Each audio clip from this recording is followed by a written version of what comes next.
एक लड़के ने जोरदार हवा में शॉट मारा और गेंद सीधे लोहार के चेहरे पर जा लगी। उसके हाथ से लाल गर्म लोहे का टुकड़ा छूटकर पास की घास फूस की झोपड़ी पर गिर गया। देखते ही देखते आग तेजी से फैलने लगी और पूरी झोपड़ी जलने लगी। लड़के को समझ आ गया कि उससे बहुत बड़ी गलती हो गई है, इसलिए वह तुरंत जाकर छिप गया। उसके पिता इतने गुस्सा हुए कि गांव वालों के साथ मिलकर उसे हर जगह ढूंढने लगे। आखिर मजबूर होकर लड़का अपना फुटबॉल लेकर गांव छोड़कर निकल पड़ा। फुटबॉलर बनने का सपना पूरा करने के लिए वह गिनी की राजधानी पहुंचा। वहां पहुंचते ही एक फुटबॉल रेफरी उसके पास आया। वहां एक मैच चल रहा था और मजबूरी में रेफरी उसे अपने साथ मैदान में ले गया। उसने एक खिलाड़ी को रेड कार्ड दिखाकर बाहर भेज दिया। ये पहली बार था जब लड़का इतने बड़े मैच में खेलने उतरा था। दर्शकों का शोर उसे बिल्कुल भी नहीं डरा पाया। उल्टा उसने ऐसा खेल दिखाया कि हर कोई हैरान रह गया। जैसे ही गेंद उसके पास आई, वह शानदार ड्रिबलिंग करते हुए एक एक खिलाड़ी को आसानी से गिराता गया और अकेले ही पूरी डिफेंस लाइन तोड़ दी। उसने गेंद को कंट्रोल किया, सीधे पेनल्टी बॉक्स में पहुंचा और फिर हवा में उछलकर जबरदस्त शॉट लगा दिया। उसकी ये चालें देखकर मैदान में मौजूद हर इंसान दंग रह गया। लेकिन नंगे पैर मैदान में दौड़ रहा ये छोटा सा लड़का नहीं जानता था कि वह इतिहास लिखने वाला है। उसकी कहानी दुनिया के फुटबॉल इतिहास में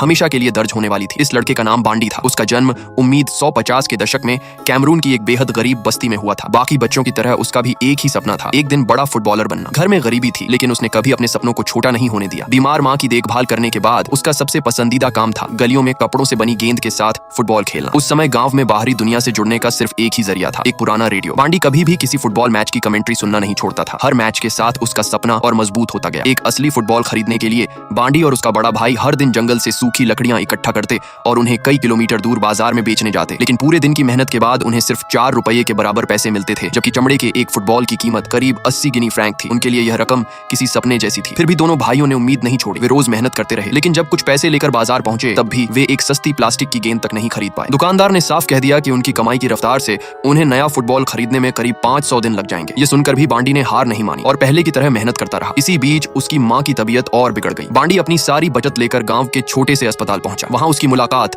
संयुक्त राष्ट्र की डॉक्टर एस्लिन से हुई। उन्होंने उसकी माँ का मुफ्त इलाज किया और बांडी के फुटबॉल के प्रति जुनून से प्रभावित होकर उसे अपना पुराना असली फुटबॉल दे दिया। बांडी के लिए वह किसी खजाने से कम नहीं था। उसने उस गेंद को सुनहरे रंग से रंग दिया और अपने भाई के साथ खेतों में फुटबॉल खेलता रहा। लेकिन एक दिन उसी गेंद से लगाए गए एक जबरदस्त शॉट ने सड़क किनारे काम कर रहे लोहार को जाकर मार दिया। उसके हाथ से गर्म लोहा गिरा और पूरे गांव में आग लग गई। गांव लगभग जलकर खत्म होने की कगार पर पहुंच गया। अपनी इस गलती के बाद बांडी के पास गांव छोड़ने के अलावा कोई रास्ता नहीं बचा। वह अपना फुटबॉल लेकर